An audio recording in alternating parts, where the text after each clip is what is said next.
In this video, we are going to talk about electronic configuration.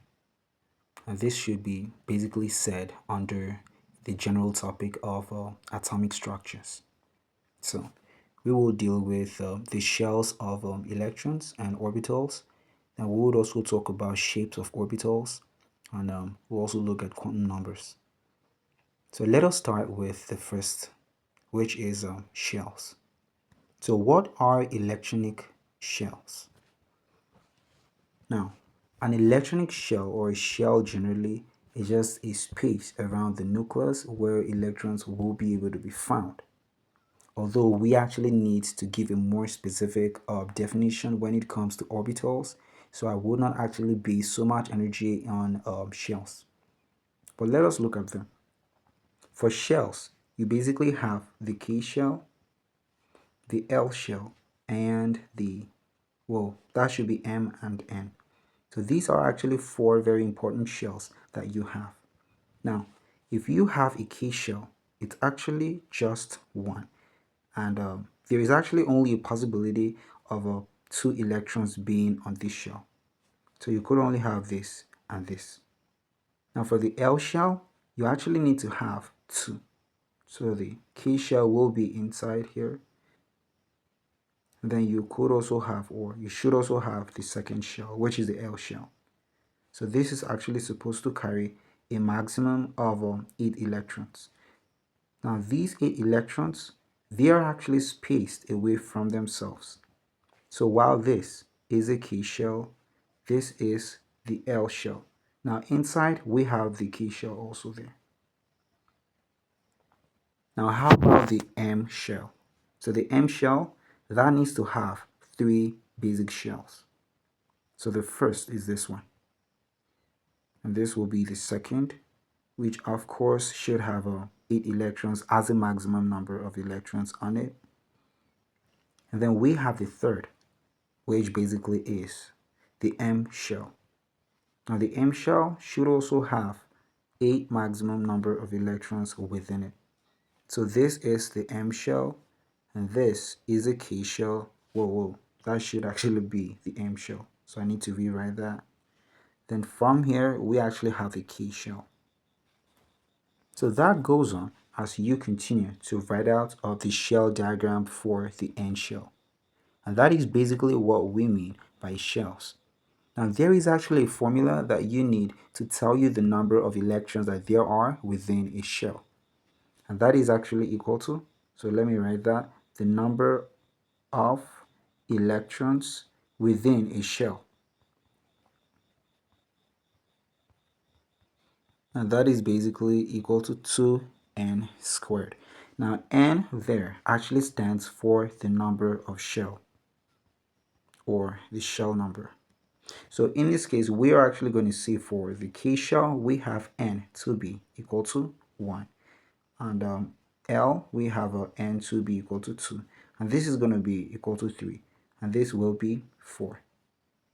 Now, if I plugged n equal to 1, and I wanted to use this formula to tell how many electrons there will be within a particular shell, I'm going to have this. So the number of electrons that there might be there would now be 2 multiplied by n, and that should be squared. So this is going to give me 2 multiplied by 1, which will be 2. So as it is, we have 2 electrons that will be present within the shell number 1, which is the same thing as the K shell.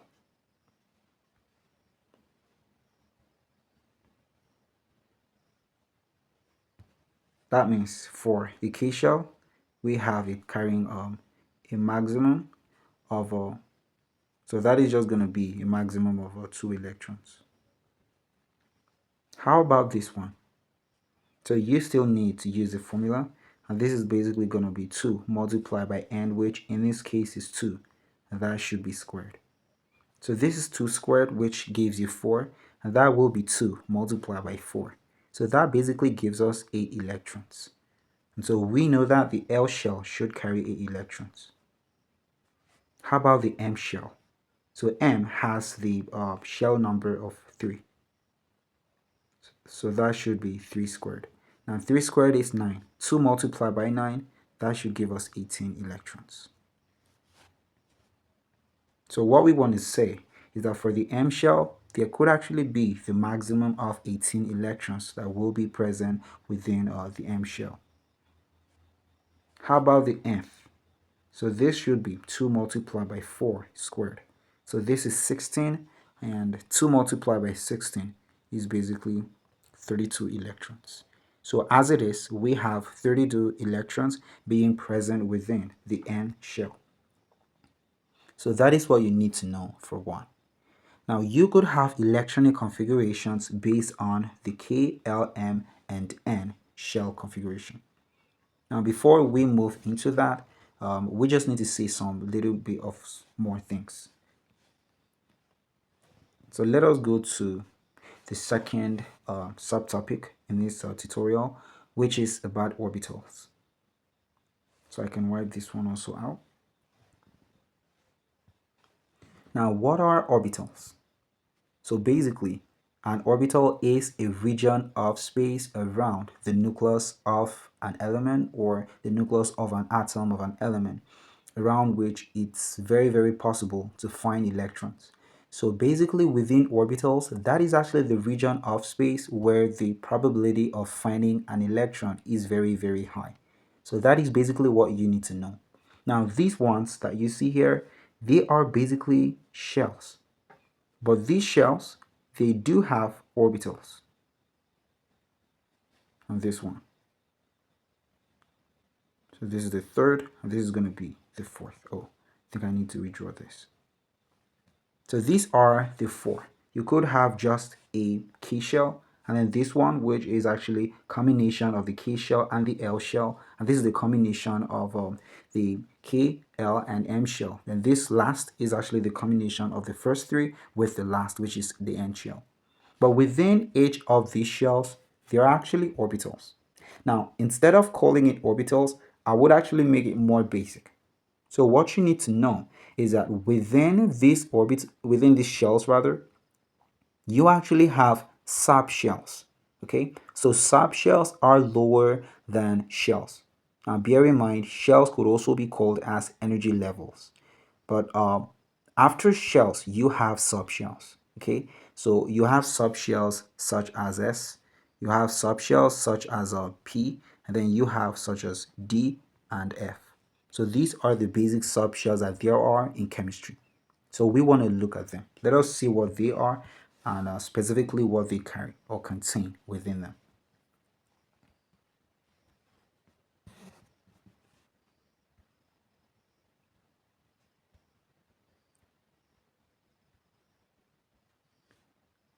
Okay, subshells.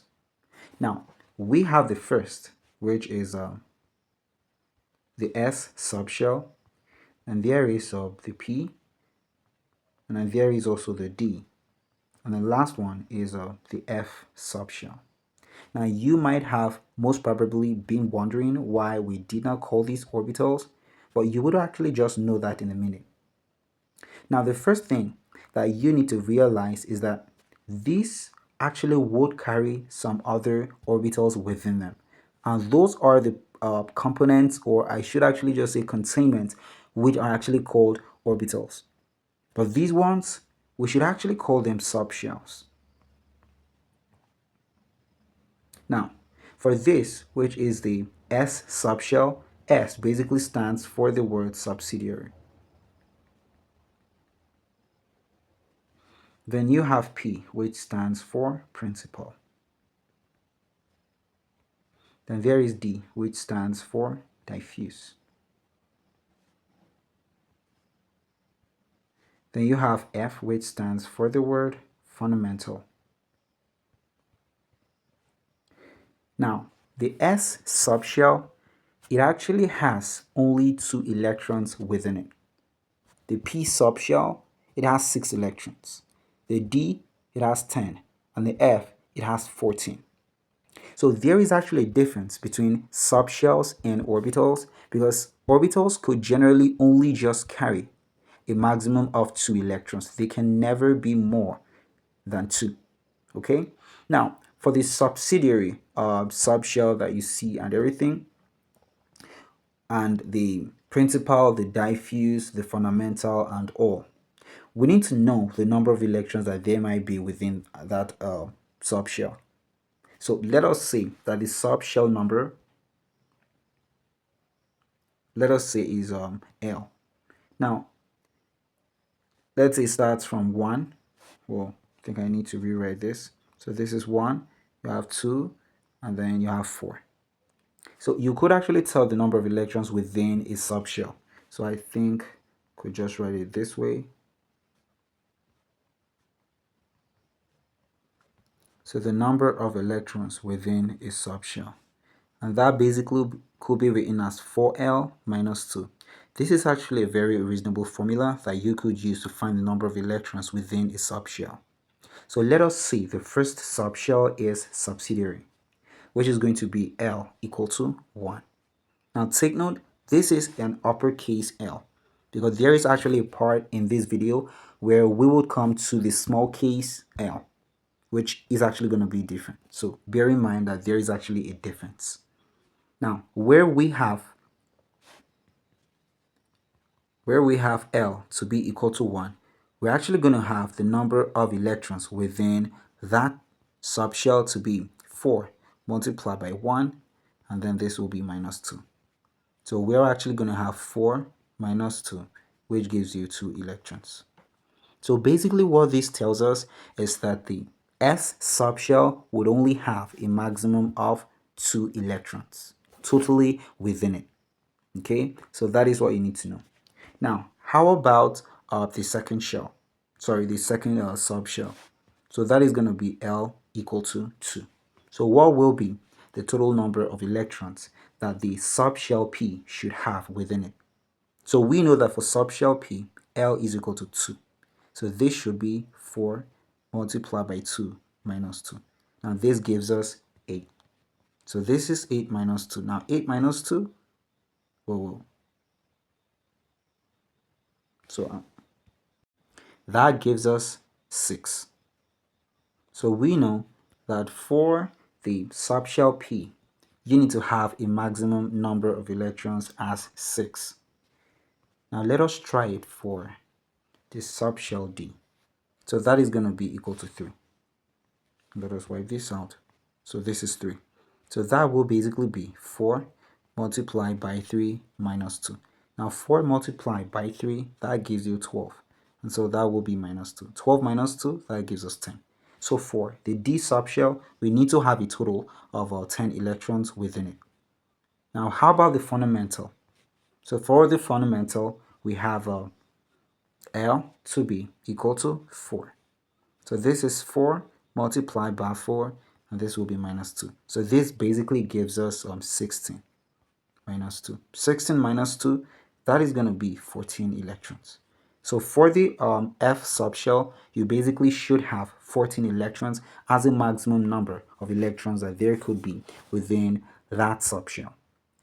Now, having got this, let us now move to orbitals. We really want to know what orbitals are, because there is actually a slight difference between subshells and orbitals. So I think I can wipe this stuff out. Yeah. So we know that S is a subshell, but S can be an orbital. I think I need to clear these ones as well. So let us start with the S subshell. Now, as we know, only 2 electrons can be present within the S subshell. This is the shape of the S subshell. It's spherical in shape in all directions. Well, so forgive me. I just hope my diagram is as perfect as possible, but hopefully you can manage this one. Okay, so let us say that we have this going this way.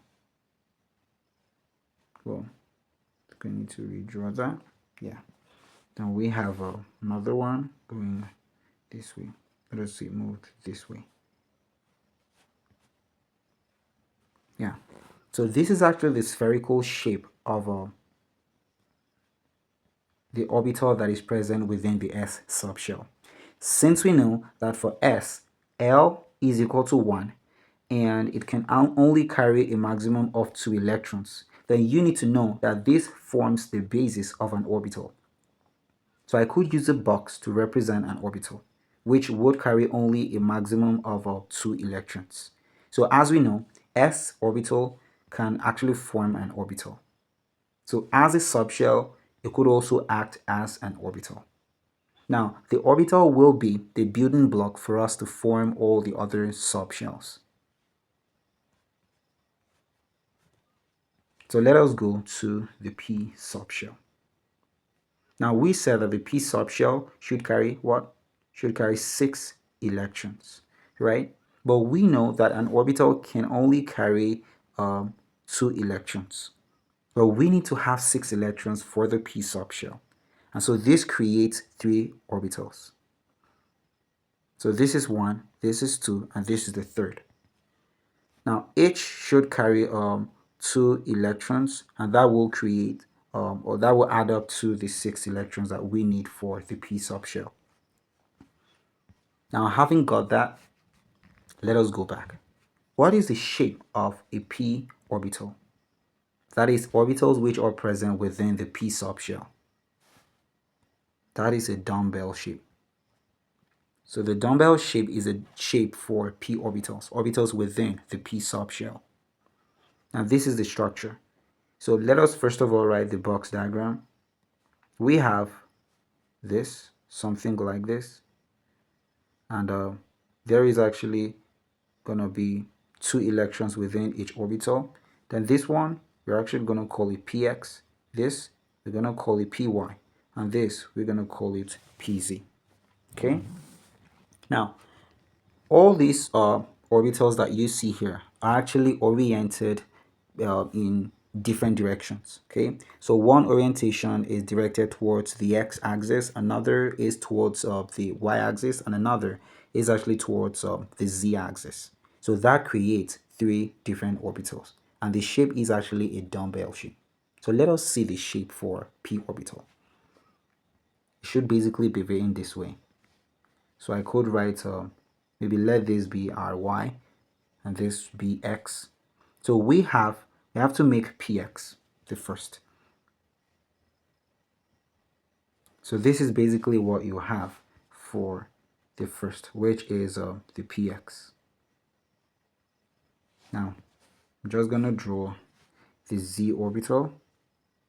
So this is to make it in a 3-dimension. So this will be the px orbital. Okay, and I could also form the py. Now for the py, you have the dumbbell shape looped around the y-axis. So let us try to write that one. Well, I think I need to reduce the size.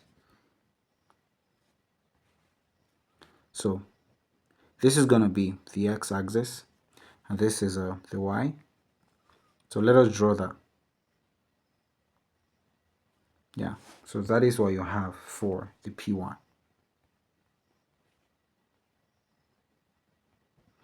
I'm just going to draw the z-axis.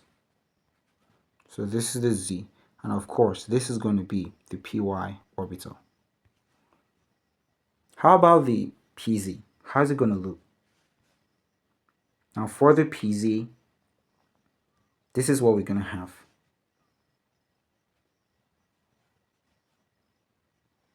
So we have the z-axis, and the dumbbell should actually be on the z-axis.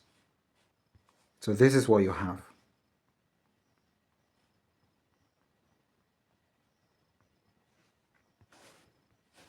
So this is going to be the y-axis, this is the x, and this is the z. So this will be the pz orbital. So just bear in mind that for the p subshell, you actually have 3 orbitals, the px, the py, and the pz orbitals. And each orbital can only carry a maximum of 2 electrons. There is actually some group of rules that actually define such. So we're actually going to come to that. But for this stage, let's just base on the shapes of the orbitals. So you know now for one that the number of electrons that there could be within an orbital, or rather a subshell, is 4 4l minus 2, and these subshells actually have orbitals, which are the examples we're showing you. We showed you for the first one, which was the s orbital, and this is actually the second, which is the p orbital. Now let us go to the third. The third would actually be a d subshell. Now for the d subshell, there is actually need for 5 orbitals. Okay, so this is d subshell. Now for the d, we know that there is actually a need for 10 electrons, as we said that 4l minus 2, where l stands for the number of the subshell. D is a subshell, so that is going to be 4 multiplied by 3. Well, and this gives us 12 minus 2, which is equal to 10. So there should actually be 10 electrons within the subshell D.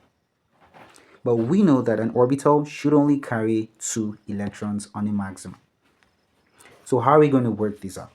That means there should be 5 orbitals that would come to handle or to contain the 10 electrons which are present within the d orbital. So this is how the stuff should look.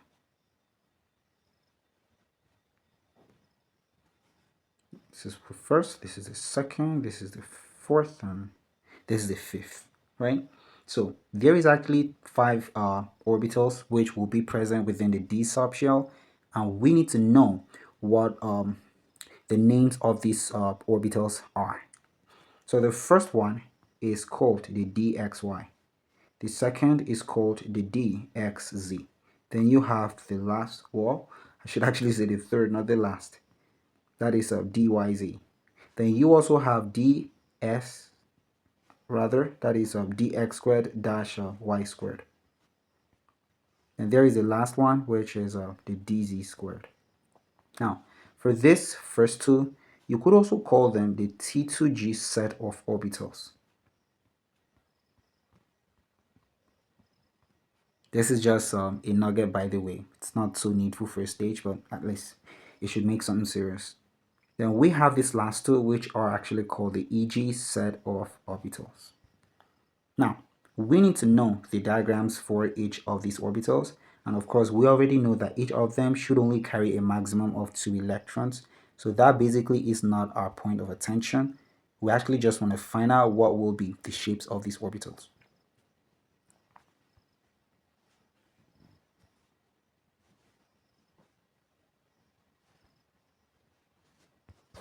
So let us start with the first. Now, under the T2G, we have a dxy. So let us see what that looks like. Well, so for the dxy, could write y here, and this is the x. This is basically what you're going to have. Well, I think I need to redraw this. Yeah.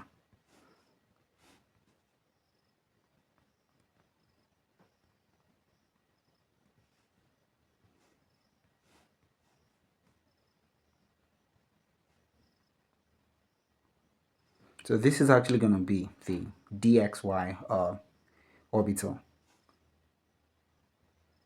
I think I need to rewrite this.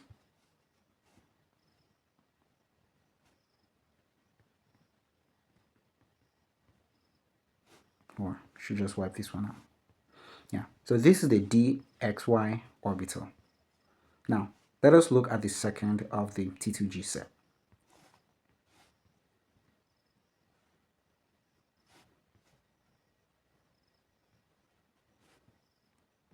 So this will be, now we need to find the dxz.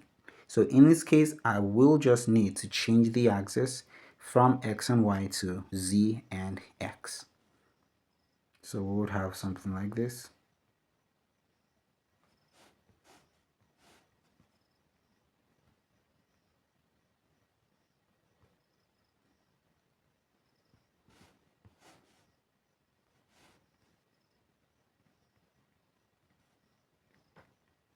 So that is what you have for the dxz. Now let us write out the one for the dyz. So for the dyz, you basically need to change the axis from z and x to y and z. Now we know that all these axes are mutually perpendicular, so we don't actually need to bother about that. What you just need to do is always use these double dumbbell shapes within or between the axes and just switch the axis for each of the orbitals that will be mentioned there.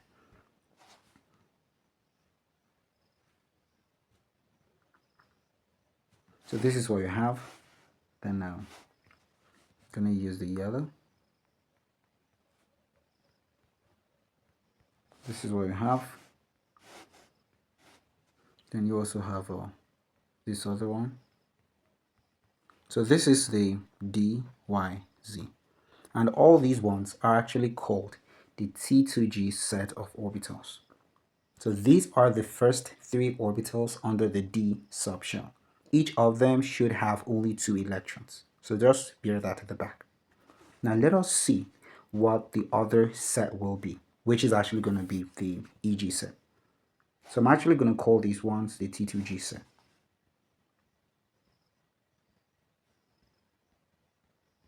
Now let us look at the EG set.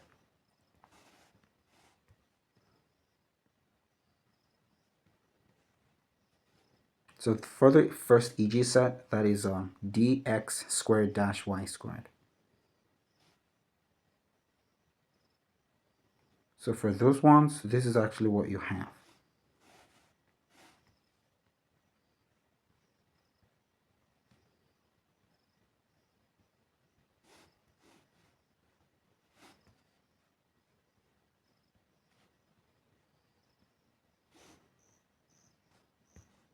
Now this is going to be dx squared dash y squared. So let us write out what the last one is. And the last one is basically called the dz squared. So I'm just going to use my z axis here. And then I might just write an x there. So this should be written this way. And you have this stuff on it like this. So this is the dz squared. I think I'm just going to use this.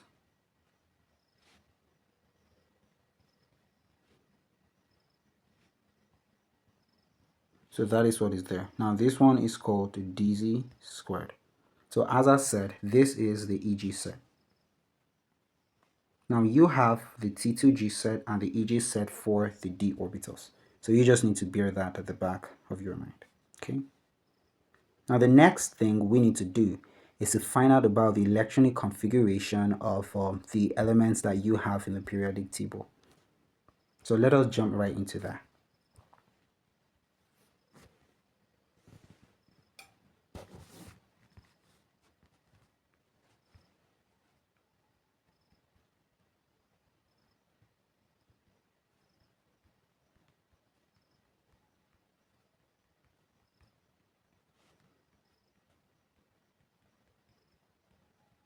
Now what is electronic configuration? This is generally the form or the method by which electrons are filled into the orbitals or the shells within elements, or I should rather say within atoms of elements within the periodic table. Well, there is actually some group of rules that are used in order to fill these orbitals and to fill these shells. So we just want to look at it first, then we'll go right ahead into filling these shells and these orbitals with the methods that I would actually list out. So let us look at the first principle.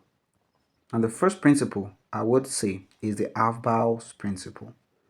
The word Aufbau actually comes, is actually one of the languages. I might not really be able to remember which language that exactly is, but basically that should be Greek.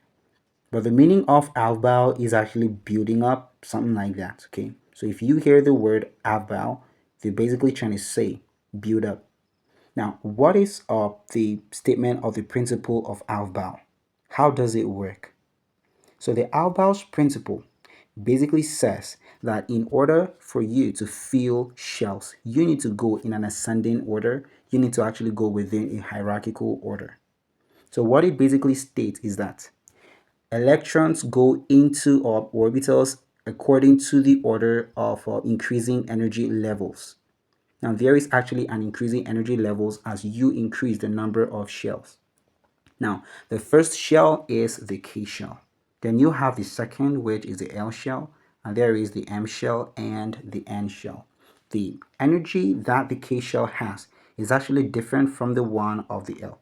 Now, the further away you go, away from the nucleus of an atom, you would actually have an increase in energy because that guy should actually have some good amount of energy to actually be so much far away from the nucleus. Okay, so the N shell should actually have a higher energy as compared to the K shell, basically. So that is the basic statement of the Aufbau's principle. Now, if we are actually filling electrons into the shells or the orbitals, you really want to consider filling from the K shell before moving to the L and then to the M. Now, if you are actually using the KLMN method, you could just say, let's say 2, 6, and that is it, or 2, 8, 8, and 1, or so on and so forth. But if you are actually using the SPDF method, then you need to know that these shells have a designated shell number, which would actually be called a principal quantum number. We have not actually come to that, so I really do not want to mention that now. But you should just know that K corresponds to n equal to 1, and L n equal to 2, and M should be n equal to 3 rather. Then n is equal to 4. Now let us go back. So having got to understand the Aufbau's principle, we can now move to the second, which is I'm actually going to call it the Pauli's exclusion principle. Now, what is the statement of the Pauli's exclusion principle? Well, so the Pauli's exclusion principle basically says that an orbital can only carry a maximum of 2 electrons, and the 2 electrons must have opposite spins. So that is the reason why you see something like this, right? One electron is facing upward and another faces downward. So this is actually this actually called spins because the electrons are not just going to be static. There is actually going to be a kind of rotation or spin of these electrons. So they are actually rotating, and the direction of one rotation will be different from the direction of the other's rotation. So one will go clockwise and the other counterclockwise. So that is basically the principle of Pauli. Now let us look at the last one, which is the Hund's rule of maximum multiplicity. So what is Hund's rule? Hund's rule basically says that orbitals must be filled singly first before pairing occurs. Now you already know that for the d orbital we have about 5 of them, and then before you reach to the d orbital, you actually need to pass the p orbital. Now the p orbital obviously will be at a lower energy compared to the d orbital. So let me write it here. So this is going to be p. Now you also have the s orbital, which is just 1. And so this is what you have. Now there is 3 p orbitals and there is 5 d orbitals. So this is basically what Hund's rule is trying to say. If I were to fill these orbitals, I would actually just go in a gradual form. Sorry, that is for Aufbau, right? So I really need to fill the s orbital before coming to the p orbital. Then when you come to Pauli's exclusion principle, what it's basically trying to talk about is that you need to fill these electrons only carrying a maximum of 2 electrons. You can never have 3. So this is actually going to be wrong, right? Only 2 electrons can fill one orbital. Now the last one, which is the Hund's rule of maximum multiplicity, is that these electrons must be filled singly first before pairing occurs. And that is because the orbitals are actually degenerate. Now degenerate basically means they carry the same energy because they are actually on the same level. So for these 3p orbitals, which are px, py, and pz, they are actually on the same level. And because of that, they are going to be called degenerate. So for the p subshell, we have 3 degenerate orbitals. For the d subshell, we have 5 degenerate orbitals. So if you wanted to fill electrons into these orbitals, you need to go in a singular format first of all. So let us take an example. Let us say, for instance, you have as much as 8 electrons present within an atom of an element. Now you are required to fill these orbitals in terms of the number of electrons that you have. So I actually have 8 electrons. Now the first is alone, so I could actually fill it. Now I need to fill this before I move to the next. That is based on the principle of Aufbau. Now filling 2 out makes up 6 electrons to be left. So this is going to be 1. Now I would not say 2 here first of all.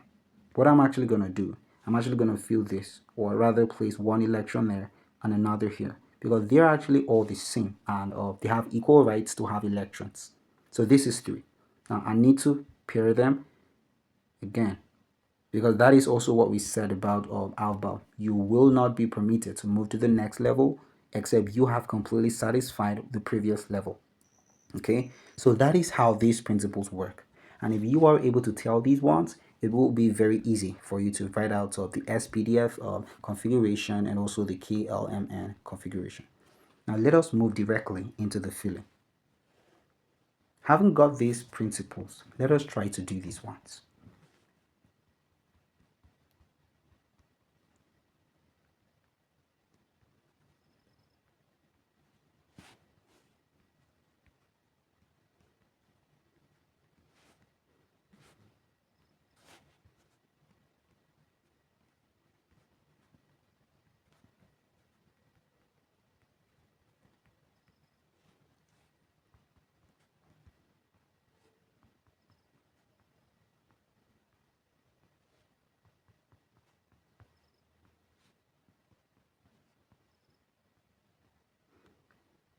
Okay, I think I need to add one. Let me make let's say phosphorus. Yeah, so these are the ones that we have. Now we need to write the KLMN configuration and also the SPDF configuration. For the KLMN, you already know what we said. The first shell is K, and it can only carry a maximum of 2 electrons. The L shell can only carry a maximum of 8. M can carry a maximum of 16, and N can carry a maximum of 32. Now, even after leaving the L shell and moving to the M shell, we actually do not write as much as 16 or more than 8 for this one. That is because there is actually a growing level of sophisticatedness or complexity that would actually not make it so easy to have all the 16 electrons present on a very light note. So that is still going to be 8 electrons. Now,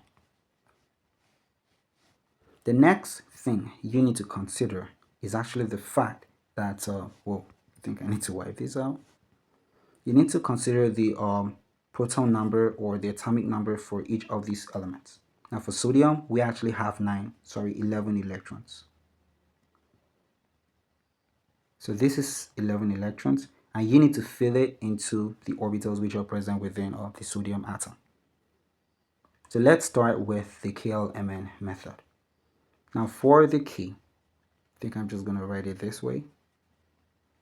Now for the key, we need 2 electrons. So after removing 2 electrons from this, you would have 9 more electrons left. So I need to take 8 out of this and place it here, because as much as possible, you need to fill one shell before moving to the other, according to Aufbau's principle. Now if I took 8 out of 9, that is going to leave me with 1. So there is actually just 1 electron here.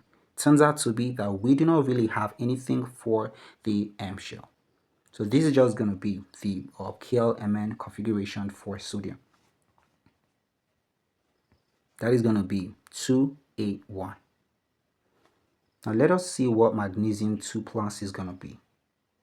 What is the atomic number for magnesium? Now magnesium is actually going to be 12 electrons. But there is actually a problem. We have a 2 positive on top. Now anytime you have this, that basically means that you have a loss of 2 electrons. So this is going to be minus 2. And so basically what we should have should be 10 electrons. So for magnesium 2 plus, we basically have 10 electrons, which is actually the total number of electrons that the neon gas has. So I need to change this and write it as 10 electrons. So we just have 10 electrons for magnesium 2 plus. So this is going to be 2 and this will be 8. And that just makes it. So the KLMN configuration for the magnesium ion is basically 2 and 8. Now let us look at chlorine. Chlorine is actually having an atomic number of 17. So there should be 17 electrons there. It turns out to be that we have a negative, one negative there. Now if you had a negative as a power of an atom, that basically means that you have an addition of 1 electron. So that is going to make plus 1, and that gives us 18 electrons, which is basically the number of electrons that the argon gas has. Now you need to know that anytime you have atoms carrying charges, they basically are trying to look like the noble gases. Now for chlorine with a minus, that is going to be changed into an argon. So if you are able to tell the number of electrons that the argon core has, the argon actually has 18 electrons, which is actually what we're going to use here. So we need to fill this based on that. Now for the first, we're going to start with 2. That leaves us with 16. And I will take 8 out. That leaves us with 8. So I'm going to add the 8. So this will be the electronic configuration for Cl minus. If you didn't have a minus here, that is going to have one shot of the electrons. And so this should basically have been written as a 7. Well, we should have written 7 here. But we actually have a negative here. So that is with an addition of 1 electron. So that makes it to be 8. Now how about the oxygen? Oxygen generally is having an atomic number of 8. Now you have 2 minus. So that is going to be 8 plus 2. So that gives us 10 electrons. So this will be 2 and 8. How about phosphorus? Now phosphorus is atomic number 15. So we just need to write that out. So this is going to be 2 and this will be 8. This makes 10 already. So we have 5. And I could just write 5 there because at least it is less than the 8 electrons which you need in each of the positions of L, M, and N. Okay. So in this case, we have 2, 8, and 5. You just need to know that immediately you're done with the first, which carries 2. If you have so many electrons, you could always fill each shell with as much as 8. And so if you have the remainder to be less than that, then all of it will go into that particular next shell. So that is why I have 5 there. So this is basically how to write the SPDF configuration. Sorry, rather the KLMN configuration. Now let us see how the SPDF configuration will be written. So for the SPDF, you need to know this one. So this is going to be 1s, and this is 2s, and this is going to be 2p. Then you have a 3s, this is 3p, this is a 3d, this is a 4s, you have 4p, 4d, and 4f. Then you could also have 4, 5. I wouldn't actually want to bother you with 5 because for your stage, you wouldn't actually go beyond 4. So this is 5s, and we need a 5p with a 5d and a 5f. So this is what you do. You actually need to take, I think I need to write this as a mark. So you actually need to take this stuff and cross them this way. So basically I should have this. Okay. Now this is going to tell me the increase in the numbers of the electrons or the electron orbitals that there should be within orbitals. So this is what you have. Now what does this basically mean? So I need to wipe out and create some space here. Yeah. So what this basically means is that if you had, if you had an SPDF electronic configurations to write out, then you need to play these ones in their respective order. you take the first arrow and write out exactly what it is, and the second, and also write out everything. So you need to take the first to the second to the third, down to the last one that you really are going to have in that case. So the first arrow actually has a 1s. So this is 1s. Then we have 2s, and there is 2p, then 3s. Now after 3s, we're actually going to come this way. So the stuff should be this way. I think I need to do some stuff here. It should actually be like this, right? In this way. So if you are actually going to start this way, then you would actually get it right. Okay? So this is actually how it works. So hopefully you get that. So let us go back. Now we have 3x. And after 3s, we're actually going to have 3p. So this is 3p. Then you have a 4s. Then there is 3d, 4p. So this 3d. Then you're going to have a 4p. Then you should also have a 5s. Then after the 5s, you actually have 4d. And the stuff actually continues that way. But this is actually enough already, because this is basically just what you need.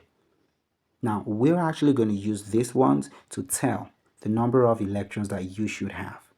You should already know by now that the s orbital would actually have only a maximum of 2 electrons, and the p subshell should have a maximum of 6 electrons. The d subshell should actually just have 10. So let us see how that is going to be. I think I'm going to wipe this stuff out. Yeah. So let us start with the sodium. Now, sodium is atomic number 11, so we need to start with 1s. Now, this is 1s, and 1s is basically going to carry 2 electrons. So this is what you have. But we are not yet done, because there is 9 electrons left. So this is going to be 2s, and I'm going to add 2 again, because s can never have more than 2 electrons. So this is 2 plus 2, and that gives us 4. Now, I have eaten away 4 from the 11 electrons which sodium actually does have. So I need to fill up 7 more. So we go to 2p. Now, p can have as much as 6 electrons. There is actually just 7 electrons left, so we could take 6 out of that. So this is going to be 3s, and we have 1. So this will be the electronic configuration in an SPDF form for sodium, because we have 10 here, and this is plus 1, which makes it to be 11. Now let us try magnesium. So magnesium has 2 plus. Now you already know that magnesium is 12, and so if you subtracted 2 from 12, that should be 10. So we're dealing with 10 electrons. So this is 1s2, this is going to be 2s2, and this will be 2p6. So that is basically what you're going to have. Let us look at chlorine. Now chlorine is atomic number 17 with -1. That means one more electron has been added, so that should make it 18. Now we're going to have 1s2, and this is going to be 2s2, and this is 2p6. So this has made 10 already. Now we need 8 more. So this is going to be 3s2, and we're going to have a 3p6. So that is where that one ends. Now let us look at the oxygen. Oxygen basically has an atomic number of 8. Now plus 2 more electrons, that gives us 10 electrons. So it's basically still going to have this electronic configuration.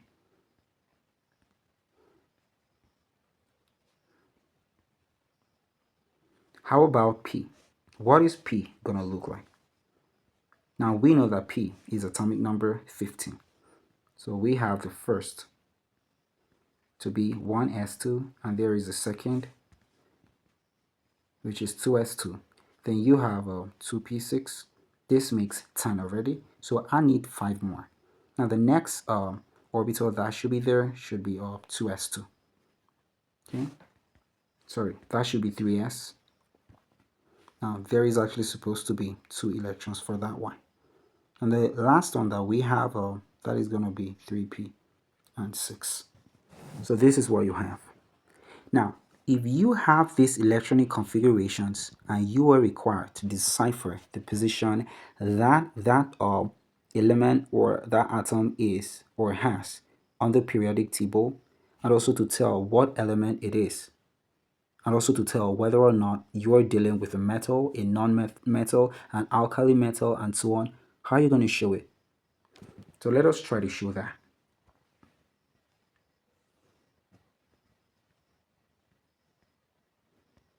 So first of all, you need to know that the first thing that you need to know is that if you had an electronic configuration, let's say for something like lithium, right? This is going to be 1. So this is 1s2. This is going to be 2s1 because lithium is actually atomic number 3. So I need to write that there. Okay, so you just need 3 electrons there. Okay, now you can actually use the SPDF configuration to tell what group an element belongs to, what period it belongs to, and also to tell what type of metal that is. Okay, so let us go back. Now, this is the basic representation for a periodic table. Now, at your stage, we're just going to deal with these ones.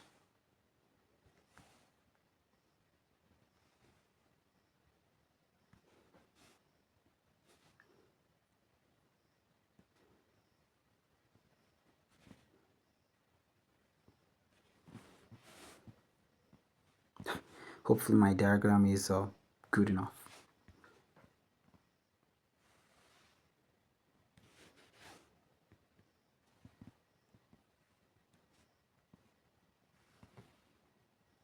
So this is what we have. Then I'm actually going to divide this.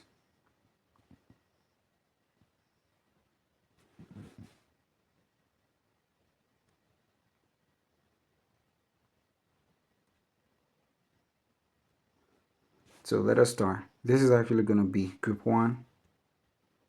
This is the second. This is the third. This is going to be the fourth group. This is the fifth. This is going to be the sixth. Oh. Then this will be the seventh. While this is the eighth. Group 8 could also be called group 0. Okay. So these are the elements that we have. We have, first of all, hydrogen. Then we have helium. We have lithium. There is beryllium. There is boron. So this is what you have.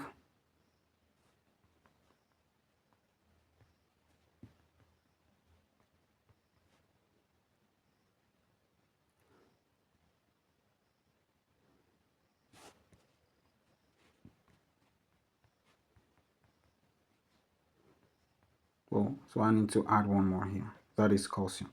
So this is basically the periodic table for the first 20 elements.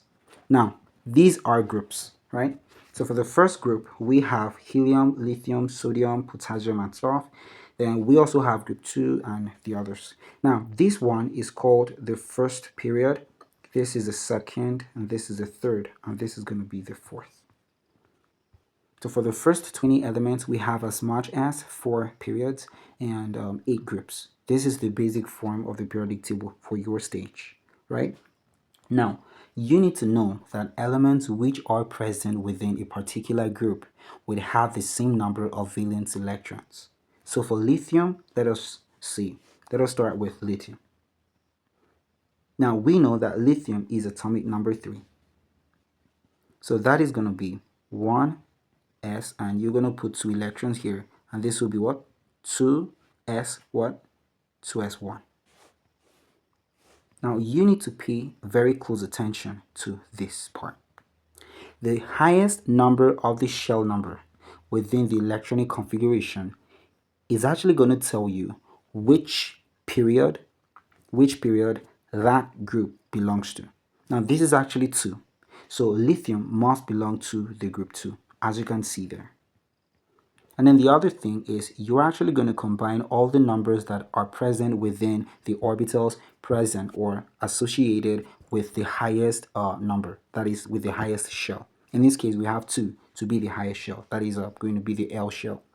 Now, there is just one orbital associated with it for this configuration, so that is just 1. And this will tell you the group to which that element actually belongs to. So this is going to be the period, and that one, it tells you the group. So we have group 1, which is obviously represented there, and then we also have period 2, which actually stands for the highest coefficient of the orbitals that are written there. Now let us try another one.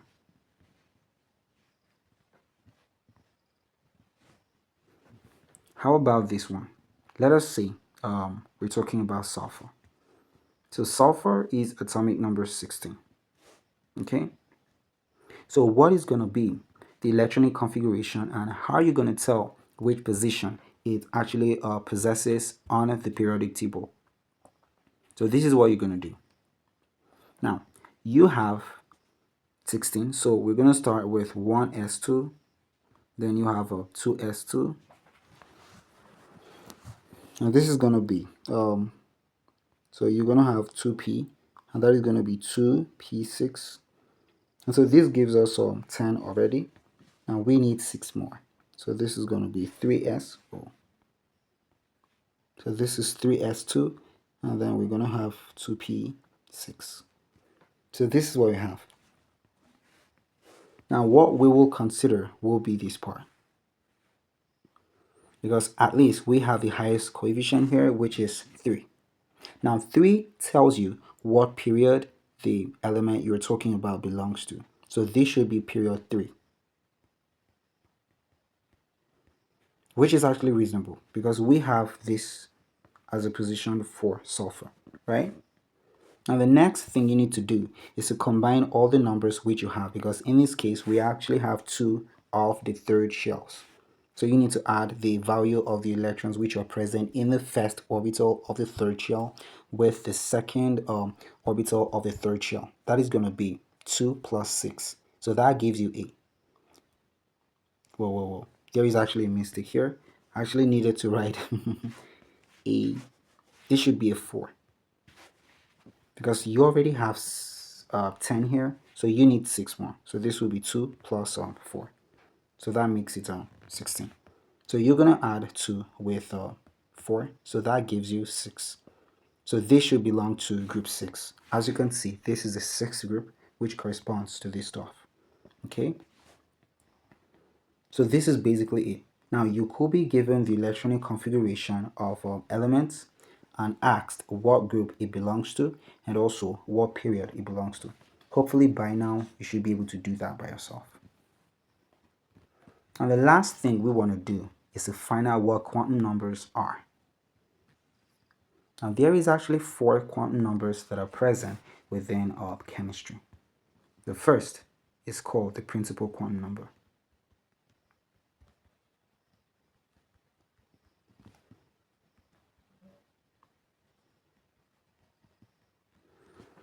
So what is the principal quantum number? Well, for one, the person who discovered or studied very deep into principal quantum number is Niels Bohr. So Niels Bohr is actually most credited with the credit of finding the principal quantum number. Okay, Niels Bohr. This is the name. Hopefully I was pronouncing it correctly. So that is the name for the guy. Now, what is the principal quantum number? First of all, the principal quantum number is denoted by n. And it tells us the main shell in which an electron resides, and also the energy level of that electron. So where an electron resides is actually going to tell us which energy it has. The farther away that it will be from the nucleus, then the higher the energy that it actually does possess. So this is going to be the M shell, and this, of course, should be the N shell. So that is going to be the nucleus inside there. I think I need to redraw this one. So that is the nucleus inside. So that is just what you need to know. Now, elements, or rather electrons which are present within this shell, should actually have higher energy compared to electrons which are present within this shell, the M shell. So that is basically what you need to know about principal quantum number. So the energy level of that electron corresponds to the principal quantum number that that electron will have. Now, principal quantum number could also be used to tell us of the distance away from the nucleus that an electron actually has. So if you designate an electron, now let us say we're talking about something like, let us start with something like calcium. Now, calcium is atomic number 20. So we actually need to fill the SPDF configuration using the SPDF method using 20 electrons. So the first shell is 1s, and this is going to be 1s2. Then we have to fill the 2s orbital, that is 2s2. Then you need to go to the 2p, that will be the sixth. Then there is a 3s2. Then there is the 3p, that will be 6. Now this has already given us 10 electrons, and this is going to be 8. So this will be 10 plus 8, that is going to be 18. So you have 3s, 3p, and then there is the 4s. Now, as you know, this is the highest number coefficient that we have in this electronic configuration. So that makes 4 to be the period for the calcium. Now that means that calcium belongs to the period 4 within the periodic table. Now 2 stands for the group in which it belongs, which is going to be group 2, right? Now, what you need to know is that these electrons which are present within the 4s orbital are actually higher in energy as compared to these other ones. And for why? That is because of this electron is situated within the 4th energy level, which is higher than all these others. Okay, so that is exactly what we're trying to say with the principal quantum number. That means for the electrons which are present here, you have 2 electrons. They will be designated with n equal to 4. So they are present within the 4th energy level, or the 4th shell. And that makes them to have higher energies as compared to these other ones. So that is basically what we're trying to say by principal quantum number. Now let us go to the second. This is the azimuthal quantum number. You could also call it the subsidiary. Now, the azimuthal quantum number was actually worked on majorly by a man that is called Summerfield. That is a name that I actually can call. Now, the azimuthal quantum number could also be called as the subsidiary quantum number, and it is denoted by an L. Now, in this case, I'm actually going to represent the L in a small case. Remember, previously in this video, we talked about the capital L, right? But here, we're actually dealing with the small l. So the azimuthal quantum number, it basically tells us the number of subshells that there are within a shell. Now, for n equal to 1, well, for n equal to 1, you're actually going to have L to be equal to 0. If you have n is equal to 2, L, that will be equal to 1. Now, as you can see, there is actually a pattern that is being created here. So how can we form that pattern? So this is what you need to know. L will be equal to n minus 1. So the azimuthal quantum number for an electron would actually be gotten by subtracting the principal quantum number by 1. So if I had n equal to 3, that is an electron that is within the third shell, which is the L shell. Then the azimuthal quantum number for it will be L, which is equal to n, and now n is 3 minus 1. So this should be 2. So this will be the subsidiary or azimuthal quantum number for that particular electron. Now, electrons which are within L equal to 0, they are the electrons which are present within the s orbital. The electrons which are present within the first azimuthal quantum number, that is going to be the p electrons. Now, you also have d electrons and so on and so forth. How about n equal to 4? That is going to be L, which will be equal to 3.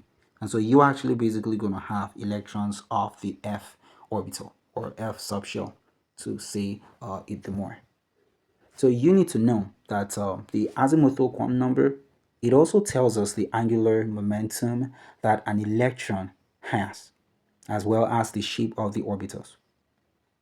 So for this one,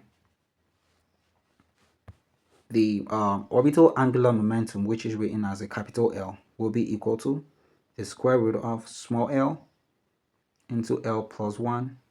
And this is all multiplied by the Planck's constant divided by 2h. Sorry, this should be 2 pi, not 2h. Now, what is h? H is a Planck's constant, and it is 6.26 times 10 raised to the power of negative 32. Whoa. So that should be 34 rather, joules second. So that is what you have. Now let us go to the magnetic quantum number.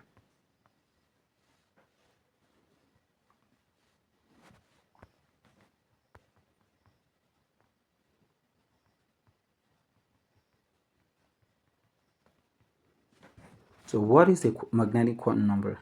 First off, it was actually discovered by a man called Land, something like that. Now it basically tells us the number of the orbitals that there are in a subshell, as well as the subshell orientations.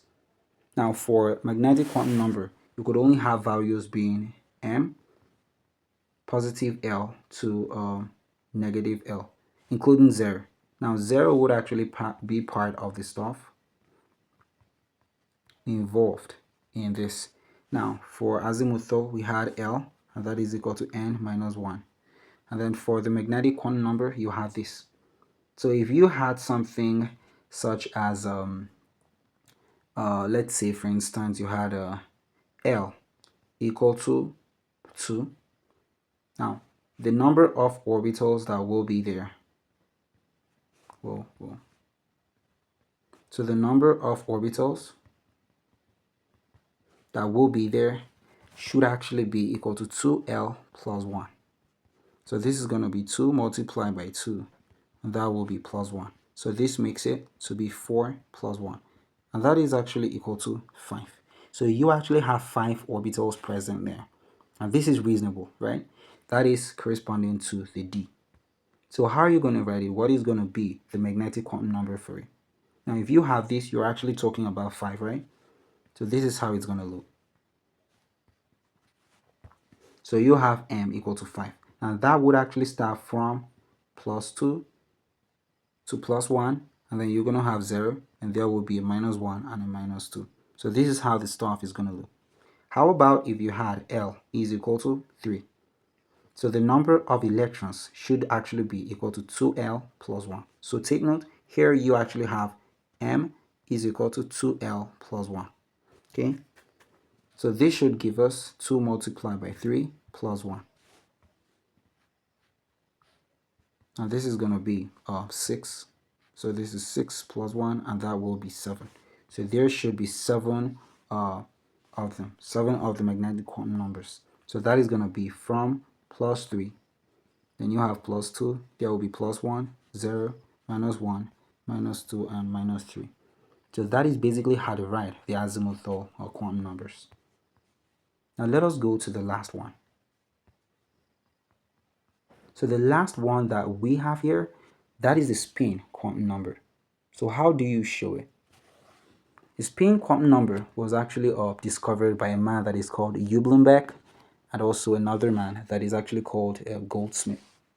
Now, what is the spin quantum number? That should not be azimuthal. It seems I really like the name azimuthal though. Now, what is spin quantum number? A spin quantum number is actually that one that tells us what spin an electron would have. Okay. Now, there could actually only be 2 types of spins, the positive half and the negative half. Okay. So we know the spin quantum number, it indicates the direction of the spin of an electron, either in the clockwise manner or in the anti-clockwise manner. So S could actually be plus 1 over 2. This is for an electron which is directed in an upward direction. And you could also have S is equal to negative half, which is for an electron directed downward. So these are the basic 4 quantum numbers that you need to know in basic chemistry. That ends the class for this session. We're going to try to solve other questions under the topic. So stay with us.